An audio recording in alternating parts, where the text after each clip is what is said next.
بسم اللہ الرحمن الرحیم۔ شروع اللہ کے نام سے جو بڑا مہربان ہے رحم والا ہے۔ چوٹ معمولی حادثہ ہو یا کوئی بڑی چوٹ ہو، اس میں دواؤں کے ساتھ ہلدی والا دودھ پینا آپ کے زخموں کو جلدی بھرنے میں کارآمد ہے، اور یہ اینٹی آکسیڈنٹ خصوصیات کی وجہ سے ان پر فنگس لگنے بھی نہیں دیتا۔ بالوں کی چمک، بہتر نشوونما، بال گرنے سے بچانے میں مفید نسخہ انڈے کا استعمال ہے۔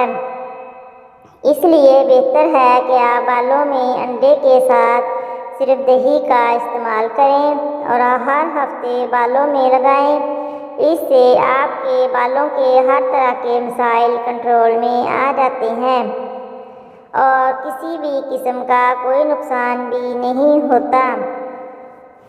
بغیر بجلی کے کپڑے استری، وہ بھی صرف سرکے سے۔ جانیے سفید سرکہ استعمال کرنے کے چند قیمتی راز جو کریں آپ کے کام آسان۔ سفید سرکے کی آسان ٹپس۔ اگر گھر میں بجلی نہ آ رہی ہو اور آپ کو کپڑے استری کرنے ہوں تو ایسے میں آپ قمیض کو ہینگر میں لگا کر ایک سپرے بوتل میں پانی اور سرکے کا محلول بنائیں اور قمیض پر سپرے کریں اور اسے لٹکا دیں۔ سلوٹیں ہٹ جائیں گی۔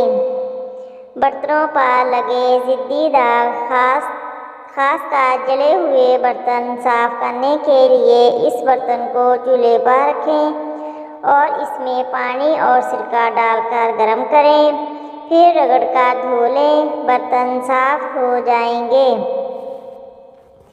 گھر میں مکھیاں آ رہی ہوں تو ایک پیالے میں سرکہ بھر کر اس پر ٹرانسپیرنٹ پلاسٹک لگائیں اور اس میں اوپر سے چھوٹے چھوٹے سوراخ کر کے کہیں بھی رکھ دیں۔ اس کی خوشبو سے مکھیاں چلی جائیں گی۔ نظر کے چشمے صاف کرنے کے لیے اس پر سرکے کا سپرے کر کے کپڑے سے صاف کریں یا کپڑے کو سرکے سے بھگو کر چشمہ صاف کریں۔ پیروں کے ناخنوں پر فنگس لگ جائے تو اس کے لیے ایک ٹب میں پانی ڈال کر اس میں سرکہ شامل کریں اور پیپر بھگا دیں، فنگس ٹھیک ہو جائے گی۔ ہمارے چینل کو سبسکرائب کرنا نہ بھولیں۔ شکریہ۔